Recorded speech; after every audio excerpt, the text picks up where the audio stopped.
My entire outer loop of this layout here is with Kato Unitrack. It snaps apart so easy, and then you just line it back up and it snaps back together. It's bulletproof. The train never derails. It runs really good on this thing. The turnouts for the Kato are like 40 bucks per turnout in HO scale, and that's a little pricey for me, where I can get a turnout for about $12 to $15 on the Atlas track.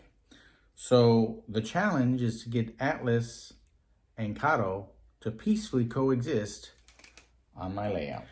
Because this oval, all I can do is watch the trains go around and around and around.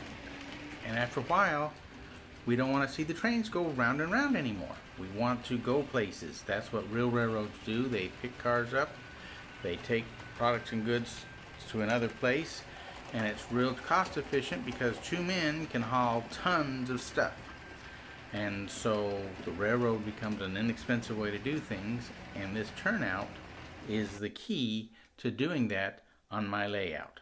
So taking the oval and then putting stuff into what I'm calling the inner loop, where I'm going to have industries, works out really well.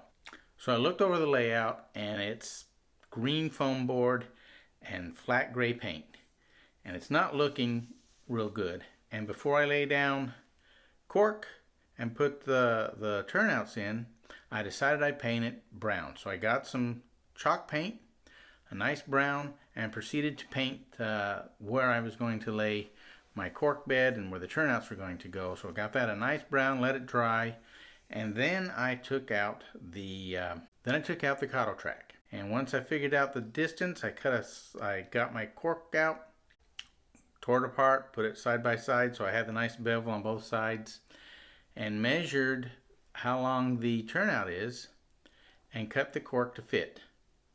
Then I went and put the track back in place, and I thought, oh, this will be really nice. I couldn't get the Atlas to fit. Well, I thought, well, I've got the other rail joiners, I'll just put them on. And sure enough, there's enough of a gap here where I could slide the rail joiner into that gap and hook it up to the Atlas track.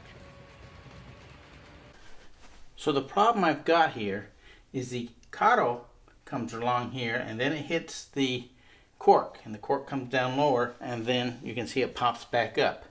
So where the Kato is, it's running a little bit taller than where the cork is running, and I've got to change that.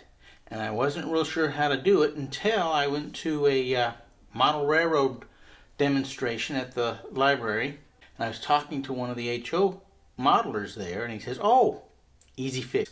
Just get some business cards and slide up underneath the track, between the track and the cork. And then you're going to put ballast over top of it anyway. It'll hide the business card, and it'll give you the support and the height that you need. So I thought that was a nice, simple, inexpensive solution. And we all know that inexpensive is the way we want to go. Now I've got to transition from the Kato track to Atlas track. And then I looked at my turnout and realized that it needed to be slightly elevated. So it looks realistic to take the curve and slant it just a little bit. And I've watched other YouTube videos, and some other folks have done the math. And on N scale, it's about 4 slots of tape thick. On HO, it's between 6 and 8. So I cut strips, laid it down, and then I got the white Elmer's glue to glue the Kato track down, because if I want to move it, all I got to do is put a little alcohol, a little bit of water. It'll reactivate the glue, and I can pull it up. Whereas if I use Gorilla Glue or wood glue or something a little more permanent, it won't come up very easily. So with that in mind, I plan on ballasting with Elmer's glue, simply because I can always wet it, reactivate the glue, and I can pull the stuff apart again. So it's not a total permanent thing. That gives me some flexibility to correct mistakes that I will inevitably make while I'm building this layout. Once the Kato track was glued into place, the curves and that hook up to the either side of the turnout on both turnouts, I was ready to test the train, see if it will now work. The Kato track is glued, the turnout cork is glued, The turnout is basically floating between the two glued down sections of Kato track. So here we go. Let's see if the train will make it across.